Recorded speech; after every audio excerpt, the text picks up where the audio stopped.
Alrighty, welcome back to the PA High School Football Report podcast, powered by PennLive. We have a big special treat. We got 3 of us today in studio. You know where a studio is? The basement. They stick us in the basement, blue background, but we do have some helmets now. We got a basketball here from Mid-Penn Winter Media Day, which is awesome. And, of course, our beautiful orange football is still hanging in there, too. Lots to talk about today, guys. All right, let's introduce the panel. To my immediate left, Evan Wheaton, our new guy from parts unknown. Where are you from? Philly, Connecticut? All over the place. All over. Connecticut. Yeah. All over. We're learning more about Evan every day. And, of course, fellow colleague over there, Dan Sostek, the old guy now. Yeah, I'm approaching AARP, turning 30 this year. Dude, they start throwing stuff at you, mailers, when you're 30. Trust me, I'll be getting them for 20 years now. I can't wait. I'm looking forward to the Applebee's discount. Hey, 15% off, man. Any appetizer. That works out well for everybody involved. All right, everybody survived Turkey Day. Dan, how was your Thanksgiving? Wonderful. I know everyone says this, but my mom does as good a job as you can do on Turkey Day. The days leading up, she gets a little stressed out, but she knocked out of the park. So. Really good mini apple pies. That was the highlight with a little cranberry in them. They were delicious. So. Interesting. I still have some leftovers finishing. Very nice. Evan, yours? Yeah, I was in good old coastal Connecticut for Thanksgiving, seeing family. High school football junkie. I was there as a fan for my hometown rivalry game, and then when Thanksgiving was over, I went straight from Milford, Connecticut to Scranton, Pennsylvania to catch Steel-High's playoff game. So nice. Quick turnaround, but you know. Good roadie though. I feel like if you're in coastal Connecticut, you have some one of your meals has to be a little bit of seafood, right? Not for Thanksgiving. No, that's you're crazy. Pulling like a half turkey, half lobster. No, none of that. Big seafood area, but not for Thanksgiving. All right. Well, I survived I'm frying 2 turkeys, Dan. I survived, no burns. This time was excellent, we got to take care of that. All right, let's jump right back into football. That's what we're here for. We are down, gentlemen, to the state semifinals. All district titles have been taken care of now, and there's only 4 teams left in each classification. What we're going to do this time is we're going to recall some of the action because I had a humdinger, and there were a couple other humdingers that we were involved in. On the periphery, so we're going to get into victories with Steel-High, victories with Harrisburg, which was really entertaining. Yeah. We'll get to that in a little while. And, of course, but we're going to start with the Camp Hill Lions, Dan, who capped off an 8-6 season. Really a brilliant, fun, and entertaining season for these guys. Of course, that came along with a District 3 title, which is exactly what those guys were hoping to get. Yeah, I mean – When you saw those 2 teams line up on Friday, Camp Hill and Dunmore, you kind of knew, and this is what Tim Bigelow said, this is what Drew Brandsetter said after the game, you knew Camp Hill was going to have to play a perfect game offensively. They pretty much weren't going to be able to turn the ball over. Dunmore was just bigger. Dunmore did not complete a pass all game and just ran with their multifaceted attack. And, Camp Hill did as good a job early as they could to stop it, but it's really hard to stop it for 4 quarters when you're playing with one guy over 200 pounds on that line. But, man, what a year for the Lions. I think we always, have those discussions about Coach of the Year, things of those nature. Tim Bigelow's got to be right up there, right, with the job he's done with what he's been given. Like I said, one 200-plus pound lineman to get to the second round, to the state quarterfinals. It says a lot about, how he's able to figure out how to win with his specific group of guys. And Drew Brandsetter, he told me he didn't have the game he wanted to on Friday night at three interceptions, I think. But what a season for that kid, missing kind of the middle part of the year through the injury, bouncing back. Right. And then guys kind of on the fringes like Kobe Moore, who just does everything for that. He had a pick 6 at the end of the second quarter against Dunmore that really kind of changed the tide and kind of gave Camp Hill a jolt going into that second half. Noah Doy, those type of kids, Alex Long, there were just a lot of grinders on that team. Oh, yeah. A lot of kids, and they just figured out ways to use them. It was a really fun offense to watch, even if it did even if their games did usually end at 10 p.m. because they were throwing 45 times a game. Right. But it's all there. It was one of those teams that kind of makes you appreciate high school football and figuring out kind of I've used the term before, MacGyvering ways to create winning football. We were talking with the Dunmore radio people before the game. They were like, "Is that the whole team there?" I was like, "Yeah." I was like, "Yeah." Even for 2A, the people are kind of surprised how small they were. So, and at the end of the game, you usually see a lot of disappointment, a lot of some tears, things like that. And obviously, Camp Hill was disappointed to lose, but I don't think there weren't a lot of tears. There wasn't a lot of upset. There was a lot of. It was more just kind of celebrating the season that they had, one of the best seasons in Camp Hill program history, and that's a program that has a tight end in the NFL now. So, just a really great job, really great group of kids. Great year for Camp Hill sports. Great fall for Camp Hill sports as a whole. Yeah, a couple things really matter when you get to this point and the weather starts getting cold and brisk, and you figure, okay, we have a small roster. Yeah. We have a lean roster in terms of girth. Yeah. And you've now put yourself through 14 weeks of hell and battered around. You're playing both ways. Yeah. And now you get across the line from a sizable Dunmore team. Drew Brandstetter is probably the only player that doesn't play both ways. Yes, that's the key. I mean, when I was talking to guys up in District 2, they were like, this is your typical big football team for the small classification in Dunmore. And it showed. And it's, again, no shame in what, in dropping out at this point against a really good opponent, sizable opponent, strong opponent. And that really matters in this time. They were a 2-point conversion away from it being a 1-possession game with 4 minutes left. So it's not if you didn't watch the game, I might be making it sound like they were blown out. They were not. It was a close game throughout. Just one of those games where when you're trailing against a team like Dunmore and you're kind of the smaller team, it's really hard to come back late because they could just they kind of do what the Philadelphia Eagles do, which is instead of picking up those 50-yard passes, they just grind you out. It's 2nd and 3, then it's 1st and 10, and then it's 2nd and 3, then it's 3rd and 1, then it's 1st and 10, and that drains clock. That makes it harder to come back. That makes you need to take advantage of your possessions, and it's just tough when you're kind of undersized like that. Evan, did you get a chance to see Camp Hill this year?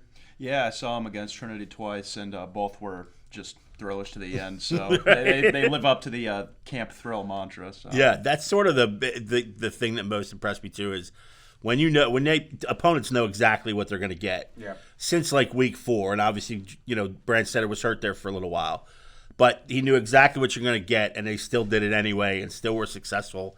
And played 14 weeks in the season, which is you'll get to see like half these kids. Pretty amazing. You'll get to see like half these kids on the baseball field in the spring too. Yeah, and then some of them will be on the court. Probably they're probably on the court by now. Yeah.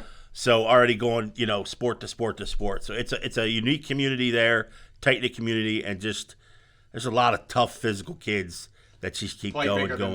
Exactly, they all do. Yeah. So tremendous. All right, let's step down to Class 1A. Certainly not stepping down in quality and quantity of points. We're talking about the Steel-High Rollers. Evan, this was your game up in Scranton High School. Cold up there for sure. Freezing. But Steel-High looked like themselves, throwing the ball around.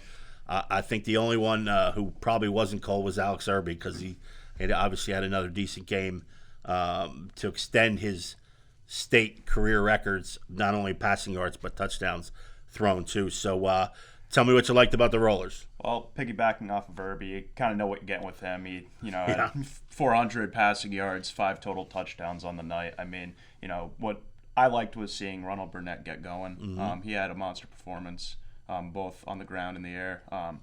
He had about 200 all-purpose yards, found the end zone. A lot of that came on a big 57-yard run to the house, but, I mean, he was going all night, which was good to see for Steel-High. Going into this game, I didn't really know what to expect. Lackawanna Trail's defense was pretty prolific all season, one of the best in 1A. Only, 6 points in the last 5 games allowed. No more than 21 points against it on the season, and in the first half alone, Steel-High was able to shell out 29. First 2 drives ending in the in the end zone. I mean, I think starting hot and starting fast and strong for Steel-High was pretty key because run-heavy offense for Lackawanna Trail was, I think it got a little tough to play behind at that point. But, I mean, Steel-High kind of just controlled it, from their opening march. Now they're moving on to South Williamsport. So when I first moved to Pennsylvania, I was at the Sun-Gazette. So as an alum from District 4, it's cool to kind of get a chance to see South Williamsport again, see how far they've come. This is their 11-2, I believe, 6 straight wins. Yep. This is their most winningest season since 2016. State semifinalists for the first time since 2014. 4th time in the Final Four in the state and program history. It's exciting to see how far South Williamsport's come. Getting a chance to see them at the next Steel-High games pretty cool. I think it was the Bragalone year, right? Was Dominic Bragalone still who rushed for like what seemed to be like 18,000 yards in his career? I mean, he was just incredible. He was just a 230-pound wrecking ball that wound up going to Lehigh, I believe, if I'm not mistaken.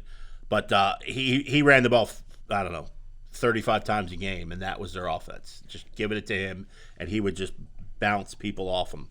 But it was tremendous. Yeah, I was telling you guys earlier, I was happy that I sort of identified South Williamsport a little earlier than everybody. We certainly missed on a couple teams that were late to the party on when it comes to the state rankings. But South Williamsport was one I actually identified, and here they are. So impressive run by them. Again, I don't know what you do to slow down this Rollers team, barring maybe they proved they can play in a rain, right? In a hard rain. They proved they could play in cold. I don't know, maybe 40-mile-an-hour wind against them for 4 periods. Maybe that helps, but you're right about Burnett. Burnett was the guy last year too, and Dan and I actually were talking about him a lot. Yeah.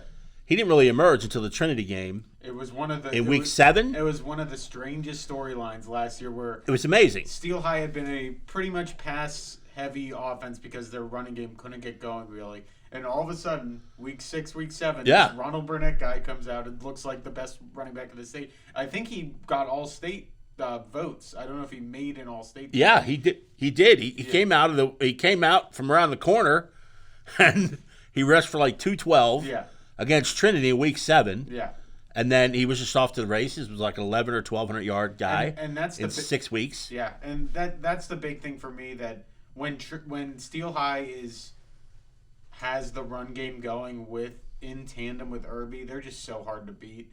And I think that the fact that they won 2 weeks ago bodes so well for them because I think that in years past, sometimes when things went poorly during a game, they could kind of snowball a little bit. And I think there was a change, in this, was it the state semifinals last year where they were really tested? Yeah. Really had to come back multiple times and win. I honestly wonder if a switch kind of flipped there, where they realized, hey, we can handle these moments. We're never out of a football game. We have, one of the best quarterbacks in Pennsylvania state history. We've got a ton of weapons, and we've got, they have a little bit of that swagger, I think, now being being the multiple time state champions. So I think they're playing with that right now. Honestly, we're going to get to McDevitt, but with how McDevitt looked against Manheim Central, you can make a real case that Steel-High's in the best position of the 3 teams to win the state title this year. Yes, and right now, and obviously we're not overlooking South Williamsport to get back to the final, but you could probably make an argument now that this could be as tough a game as the final will be. Yeah, and you're looking at maybe potentially the Whitfield coming in, but anyway, before we get ahead of ourselves there, I agree completely about what you say about Steel-High. Like. When these guys and again, they always show up to play. Yeah. But when these guys show up to play and just let a bad play or a ill-timed penalty or something, or maybe you do something silly, and you hook a 15-yarder, these guys don't let any of that bother them anymore. They're mature enough now to go, you know what, I screwed up, fine, next play. Yeah. And it's one of the things that we talked about last week about Harrisburg that I admire so much about this Harrisburg team. Yep. And that before we get to them, that showed up again for Harrisburg in a big way down in Neffsville on Friday night. But let's get to Bishop McDevitt first. Yeah. Let's move on to the Crusaders.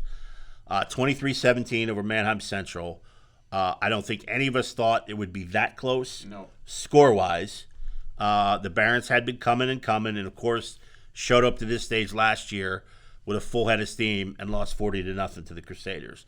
I don't think we all thought it would be 40-0, but we didn't think surely it would be a one-possession game.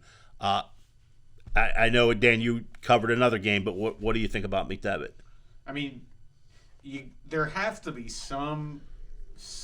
there has to be a little bit of trepidation from that performance, right? Yeah. Like the fact that the offense was pretty inert for most of the contest, and then kind of late because off of turnovers, the turnovers fueled them. Mm-hmm. I mean, there has to be some concern that when you're getting to the higher stages, when you face a team like Aliquippa, that's going to be the type of I don't think it's a downgrade. I don't think you're downgrading defenses from Manheim Central to Aliquippa. Right.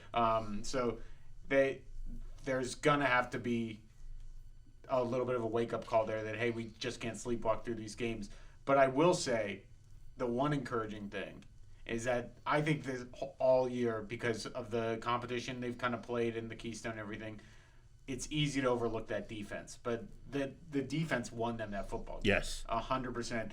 Lucas Lawler's been one of the more underrated defensive ends in the Mid-Penn this year. He's been really good. He's getting ready for a wrestling season, too. I think he's a state-level wrestler, but he's got a few more games before he can hit the mats. And then Jair Rawlson, who I don't know if it was a mistake. I don't know if he missed a couple games due to injury, but I believe he didn't even make the Mid-Penn Keystone All-Star team, which is one of the most ridiculous things I think I've ever seen on those All-Star teams. And we get some ridiculous results sometimes there, but Jair Ralston's been, to me, the best defensive back in the Mid-Penn for 2 years now.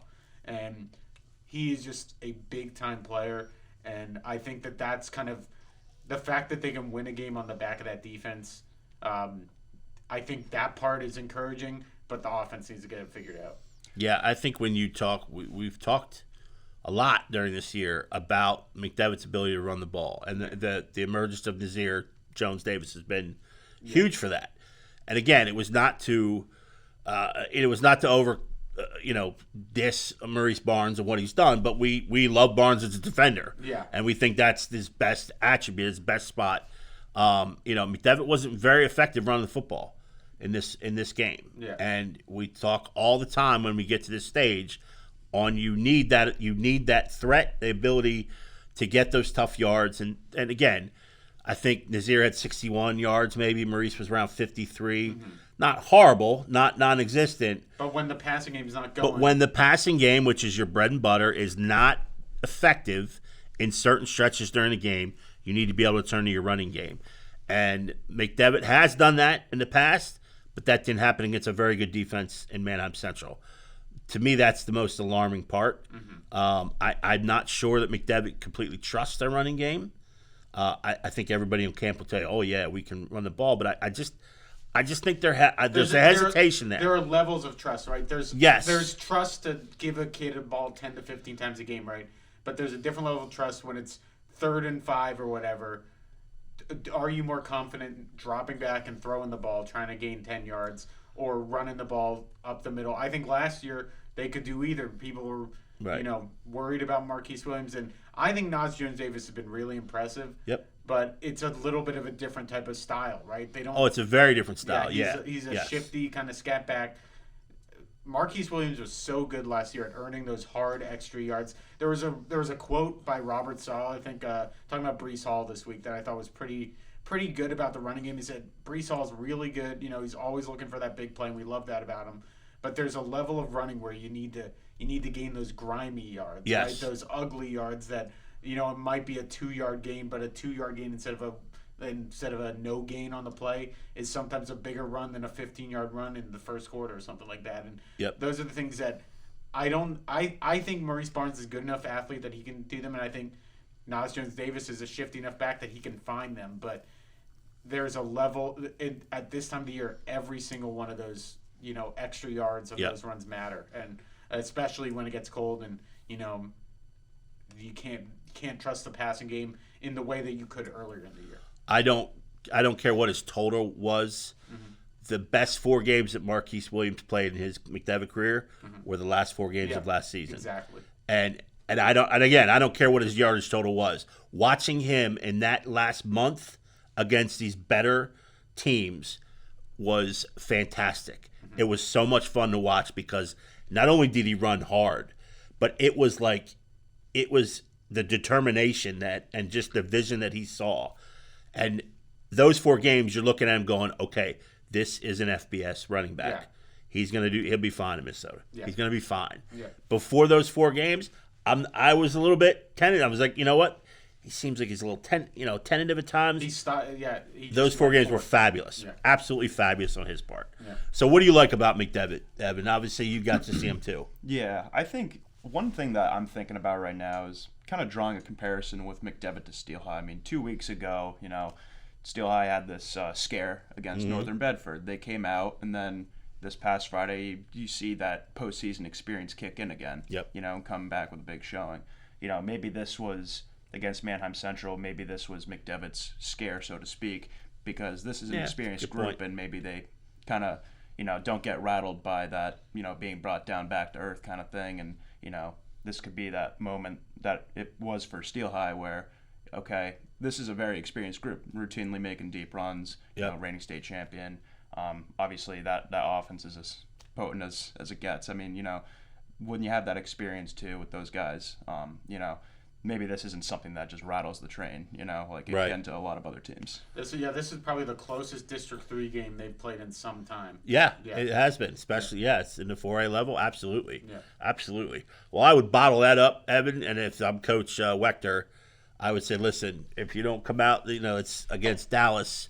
So I worry about Dallas in the first half. If there was maybe a first half total, I might have to, Yeah. But yeah, I again, Dallas is a quality football team too. But the way McDevitt had to buck up and win this one, I don't know. Dallas may be in for some trouble. Yeah, absolutely. Yeah, we gotta check the weather report too. Yeah.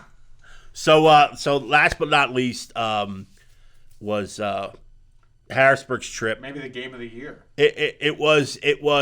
I will say this. I'm not sure I would say the whole 48 minutes, but the second half of this football game, it's like a good NCAA tournament game. Exactly. Yeah. When for the first 36 minutes are kind of it's no one's making a shot, but then when you get to the final 5 minutes, everyone starts making shots and it's back and forth. It's fabulous. Our former boss here, Nick Horvath, would always say this. He'd go, the most ridiculous and unuseful score in a basketball game is the halftime score. Yeah, exactly. And he would say it all the time, and he's correct because this was a 21-7 game at half in favor of Manheim Township, and with 3 minutes into the third quarter, it was 28-7. Now, let me say this: when you're up 28-7 in the third quarter, you have to find a way to win the football game. And I'm not dissing Manheim Township's effort or anything like that, but you have to find a way to football game, and I think that's why they were on the field so long, and it's the last game, and I get it because I think they're Coach Evans and these guys are kicking themselves because they should still be playing. They should be the ones going out to Altoona to face North Allegheny on Saturday. Anyway, that being said, the resolve and the resiliency of this Harrisburg team is ridiculous right now. It's ridiculous, and it happened in a shot of rush from Sean Lean Jr. down 28-7. The ensuing possession takes it 79 yards. He did get hawked at the one, but the 79-yard run to set up a touchdown, and all of a sudden it's 28-13, and we're all back in Grozy, and we got a football game then. A lot of things happened in the last series, and of course the OT series as well. It was 34-28. Harrisburg wins in overtime. But there were so many little things about this football game, but you really have to just go right to the overtime. Harrisburg gets it first, 2 plays. Nehemiah Ewell, 8 yards, 2 yards. And then they go and Gideon, the kicker, Fasani, missed the extra point. Badly shanked it left, just wide left. And then you're like, everybody's going nuts. They're like, okay. MT has 4 plays to get in. They're going to kick the extra point. We're going to be good to go. We'll win in overtime. And just Harrisburg's push up front. And by that point, the pressure, particularly from 2 guys. Kevin Brown didn't have a lot of statistics in this game, not a lot of tackles that I saw or heard over the line, but he was taking up the entire right side of the line had to be utilized against him because he was that much terrorizing. Yeah. And then Ryan Epps was heating up. Yeah. And when Ryan Epps heats up, you can't stop Ryan Epps. Yeah. He had a couple of sacks, but anyway, it wound up being 4th down from the 4, and there was a spread out by Hayden Johnson, who was fabulous in this game too. And he's going for 17. He's going for Landon Cannell, which you should be going for Landon Cannell at that time. But it appeared that Landon Cannell stepped on the line, came back in, was the first player to touch it. It actually hit off the shoulder pads, went up in the air. As Landon Cannell's falling, he catches it for what should be the game-tying touchdown, the 6 points. Illegal touching. Harrisburg, of course, can't decline because it was a touchdown. They go back him up. Next play, I think it was a shot in the back of the end zone to Nick Palumbo. The pass was just a little late. Boom, Harrisburg's for a hold. So we get a fourth chance at what should have been the 7 because you back him up 5, you push, but for some reason it was 4th and goal from the 9. So I don't know why, but it happened. They went to Cannell again, tried to run a little quick boom turn at the pylon, and Quincy Brandon, who's, who we've talked about, it's just in the right place. Yeah. I mean, Quincy Brandon's in the right place all the time. Breaks it up, and Harrisburg survives. I don't know if I've seen a better, more entertaining second half in a long time, especially this year. Well, it was fabulous. I just think what you kind of talked about, but what Harrisburg has, they have so many foxhole guys, right? Yes, they have that's guys. A good way to put it. They have guys that you would trust. It might not always be perfect. Like you're not gonna. Right. They're not acing the test with a 100%, but they're gonna have a good GPA at the end of the season, right? Because they do enough, just things that no one else is tough enough, is resilient enough to do, to in the aggregate be where they are right now. And I think I'll be the first to admit I didn't think they were going to beat Manheim Township this year. I thought that this was different than last year because last year they had lost to Manheim Township in the regular season, but that was a 1-possession game late. They got throttled by Manheim Township. Yes, there were circumstances behind it, yes, but they were throttled, and to come back and not only to come back and beat them, but to be down again big and to come back and win. I mean, it just says so much about those kids. Sean Lee Jr. is, again, just the amount of, trust that you have in that kid during big moments is out of this world because he just finds ways. It's not always a traditional way that he does it either. A lot of times it's with his legs. He did it with his arm this end of this game, too, when they, I believe... There were some calls for why aren't we getting the ball to Elias coach? Yeah, the people were actually saying it, and we had, and I'm sitting next to Harrisburg's coaches in the booth, and I it's not my place to say anything. I'm just keeping I'm in my own little hat, and I heard somebody go, we got a 6'3", all 4-star wideout out there playing against a 5'10" D-back. Yep. And then, sure enough, when Harrisburg needed a touchdown in the final seconds of regulation. They threw the fade to Elias Koch. They needed a 2-point conversion. Same exact play. Elias caught both of them and hauled them in. That got him to overtime at 28 all. And it went right. Elias had 1 catch for 3 yards before that touchdown. Yeah, and against Manheim earlier in the year, I believe he had 1 catch for 2 yards in that whole game. I wonder if it was just something that it was a look, and then eventually Harrisburg said, you know what, we don't care if someone's on him. Let's trust this guy. But that's the kind of thing I just think that this win is just so monumental. Now, they're going against another team that I think has shown a lot of mental toughness this year. Oh, yes, too. Absolutely. And North Allegheny is going to be, I think it's, of our games that we're covering this week, I think it's our game of the week for sure. That's going to be a fun one up in Altoona. Yeah, that's Saturday at 1 o'clock. And it's interesting, too, because the other game, which puts CB South against St. Joe's Prep, is also Saturday at 1 o'clock. I believe at the Northeast. Is that at Super Site? So that'll be interesting too to see who comes out. But Yeah, you're right, Dan. I mean, it just kept fourth down for Manab Township in overtime took about 17 minutes, just because they wanted to get the calls right. And originally, the guy had called. I thought I saw illegal man downfield, and then the Sherpin on Twitter started going, there was no man downfield. And I'm like, well, that doesn't mean they didn't call it. Yeah, you know what I mean. So I'm asked the guys in the booth, what did they call? What did they call? And you could see Cannell arguing his point, not going nuts, but just saying, hey, I wasn't out of bounds. But that eventually became the call that backed them up. But again, it was just like, well, just decline it. And they're like, no, we can't decline it. They called a touchdown. Yeah. But it was fabulous. It was great theater.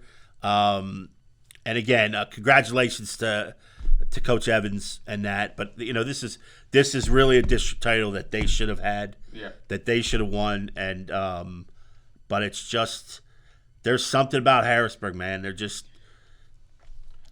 are a lot of things, but you know what I mean. It all comes together because these guys just don't get passive. They don't care. Deficits don't bother them. Yeah. And it's fun to see. But that, to me, again, I'll say it again. I said it last week. That's the most impressive part about this football team and this program right now is like no one panics over anything. I mean, they're down 28-7, dude. They've got a good they've got a good level of, I don't want to call it delusional confidence because it's paying off. That's almost what it is, though. They know that they could come back and win these games still. Yeah, it's like Dan was saying about mental toughness. I mean, you saw it last year when they lost regular season, came back for vengeance in the postseason. A little bit different margins this year, but right? It's kind of the same thing and the same story. And I mean, the mental toughness is something that's I think been working a lot for this group. And it's so much fun too when Calvin seeks you out after a game and rips you for picking against them. You should have told him we all picked him to cover the spread. We did. He's standing down there in front. Everybody's celebrating. He's looking at me like this with his hands out. I go, I almost had it perfect till you screwed it up. Oh, it's great fun. So congratulations to Harrisburg. That'll be interesting against the big boys. We used to call it Kodiak Bears, North Allegheny, back in the day. But we'll see. We'll talk more about that later in the week. So anything to add, fellas, before we get out of here? No, I think we pretty much covered. Our producer Megan is she gave us extra time to record podcast today. We're taking advantage of it. Absolutely. All right, 2 other District 3 teams still alive. Cocalco, congrats on a second straight district title in 5A. They're moving on to state semifinals, and of course, Big Bad Y missing from the A field. They're still alive. They got a humdinger coming up with Northwestern Lehigh. Yeah. That is going to be sweet. All right, that'll do it for this edition, 34 Waggle edition of PIAA High School Football Report. Thanks to Evan Wheaton, Dan Sostek. I'm Eric Epler. Get out there and watch some state semifinal football. Dress very, very warm. Yes, very warm. Yep. And we'll talk all about it and obviously give a little preview for the state title games to come in 2 weeks. So join us next week.